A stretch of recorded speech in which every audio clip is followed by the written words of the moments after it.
Final Fantasy Ever Crisis is exactly what I thought it was going to be. A polished money grab that is presented well enough to grab the fans' attention, with a glaring ulterior motive waiting to strangle its player base underneath it all. The best way to describe how Square developed this game would be that they did the bare minimum to make an actual one-to-one remake like they were originally meant to do, while also maximizing their ability to make a profit off of the fan base. Just think about it. They were never going to actually make the one-to-one remake solely a single-player experience. It just makes more sense monetarily to make it a multiplayer game with gacha elements, and this was the perfect way to do it. So, in a way, I almost want to clap it up for them.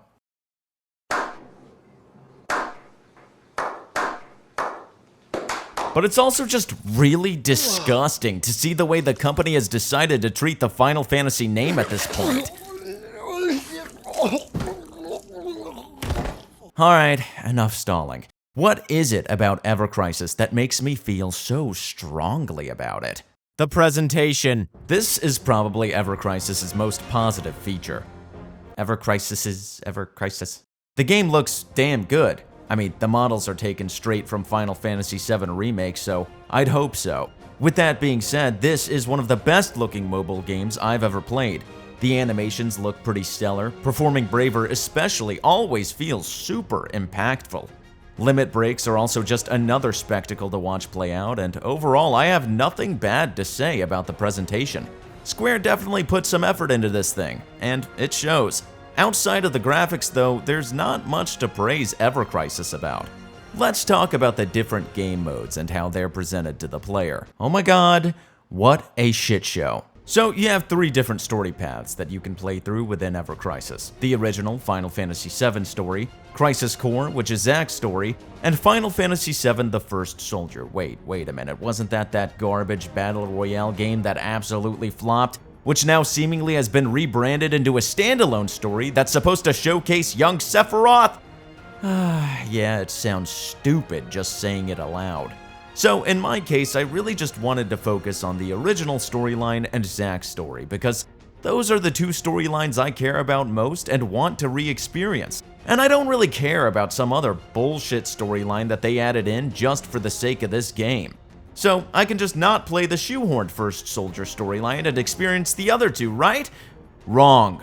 Eventually, the game forces you to go through a significant portion of the First Soldier storyline to unlock the next portion of the original Final Fantasy VII storyline. How stupid is that? You must think I'm pretty dumb, huh? Yes! I absolutely despise this. I'm all for giving the player extra choices and letting Square expand on the universe of Final Fantasy VII, even if I don't give a shit personally. But to force people to play through their shoehorned storyline just to re-experience the original, that's something I can't forgive. A one-way ticket to Azkaban. And that's not even the worst of it all. Let's talk about how the story is actually presented. From the advertisements, I wouldn't blame you for assuming this would be a true remake, where you could run around the world map, doing side quests, things of that nature, just like you could in the original. Well, I should have known better considering this was a mobile release. No, in Ever Crisis, you experience the story in little bite-sized, instance-based missions. For example, the bombing mission is one mission, and once you complete it, you're jumped to the next section of the story with another mission. It feels really jarring because Ever Crisis is missing the connective tissue and a lot of moments that the original had. For instance, the train sequence in the original, where you have to run from train to train before being caught by Shinra security.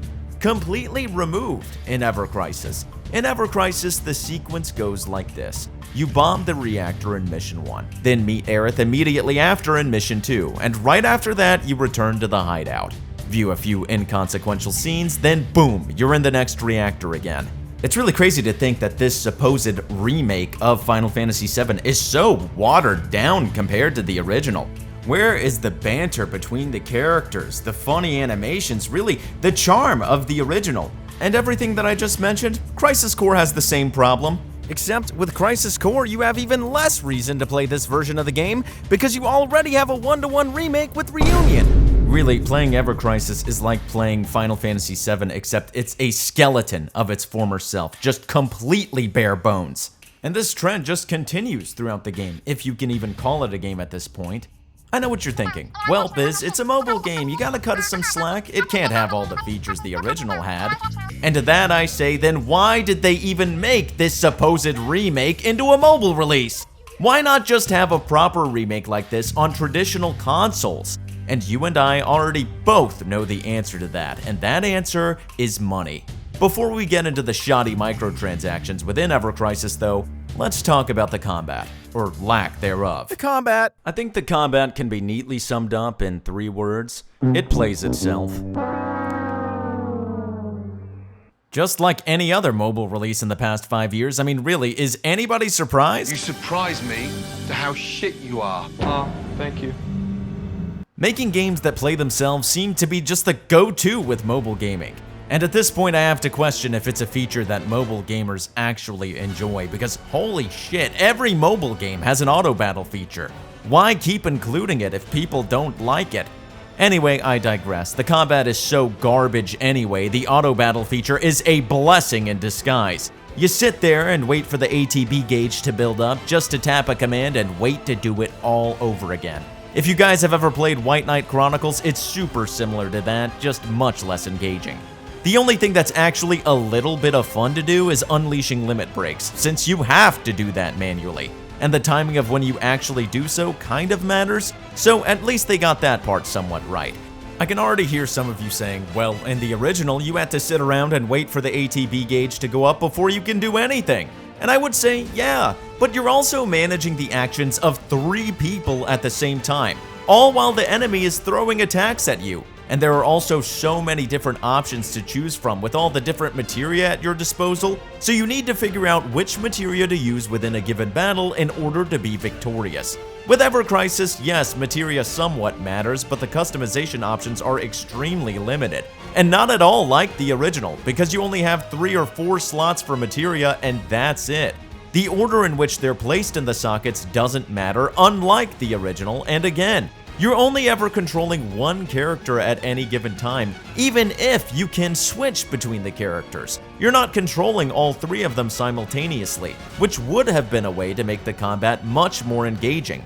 Add on to all that the auto battler does a much better job of what you can do manually, and the game just becomes a matter of, well, did you enhance your weapons and characters enough to brute force your way through this encounter? Sure, the auto battler can't win all your battles for you, but I would argue that even on manual, if your characters aren't strong enough to win an encounter, then you aren't winning at all, period. And that's where the monetization aspect of this game comes into play. Here comes the money. Here we go. Money talk. Here comes the money. Money, money, money. Dollar, dollar. Dollar, dollar. I know I kinda defended microtransactions in my last video, but this type of shit just rubs me the wrong way. So you know how within any standard RPG you gotta upgrade your equipment, right? Giving them new weaponry and seeing those stats increase is just freaking cathartic. And those stat boosts allow you to take on bigger and better enemies, taking you along on this grand adventure until the final boss. Man, I miss old school RPGs. Because what I'm about to tell you is really gonna hit you guys where it hurts.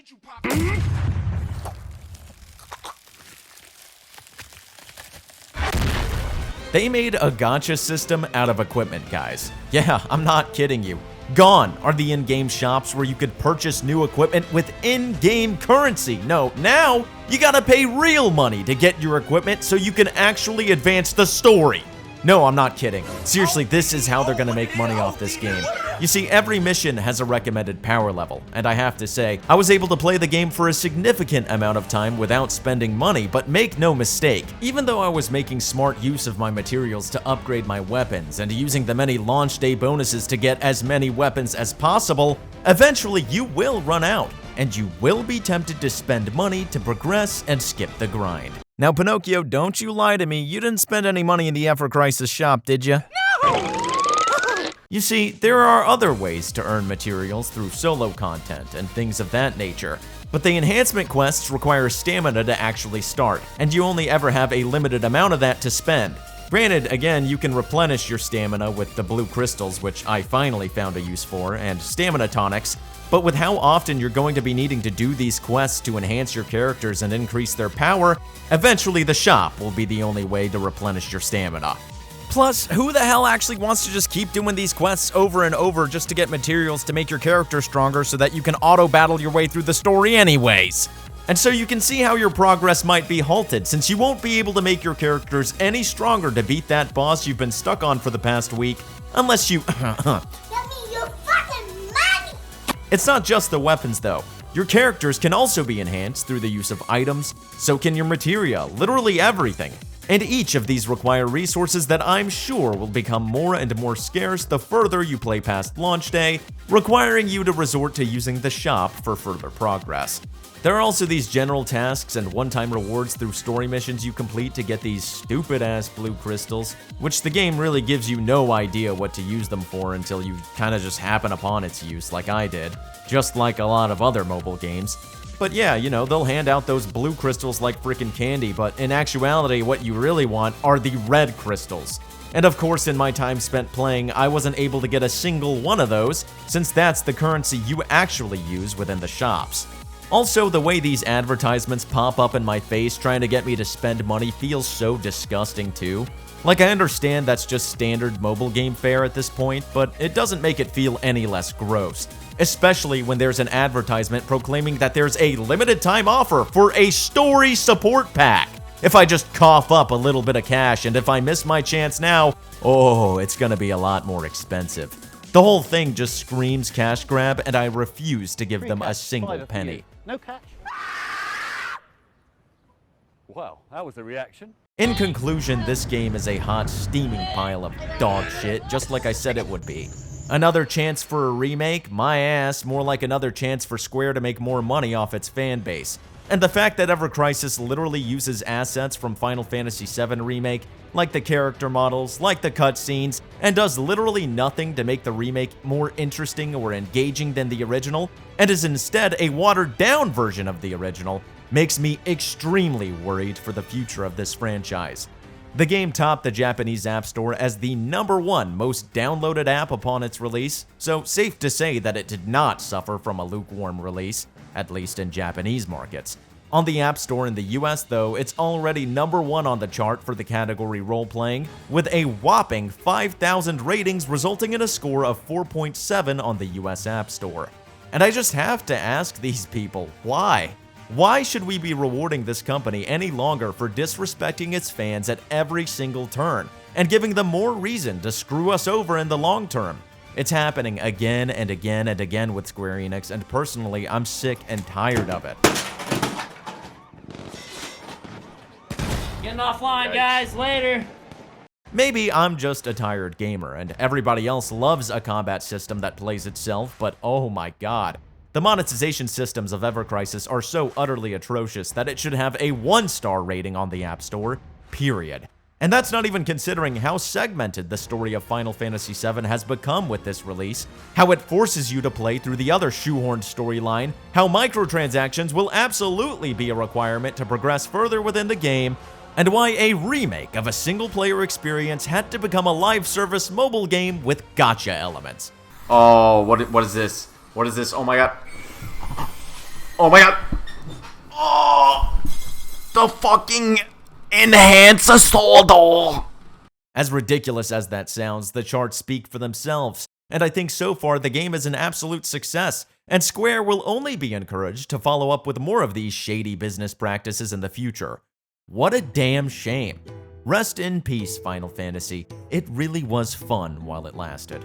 I don't want to end this video on a negative note though, so listen. If you guys really want to truly experience the original Final Fantasy VII in a whole new light, please purchase the game on Steam and mod the ever-living hell out of it. The way I'm playing Final Fantasy VII now is truly the way I wanted to experience the game when I first dreamed of a remake way back when.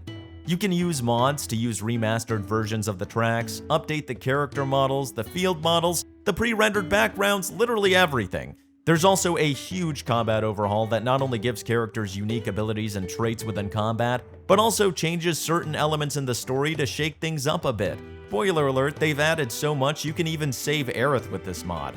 The mod is called New Threat 2.0, and honestly, I highly recommend downloading 7th Heaven to help manage all the mods you'll want to install with the Steam version.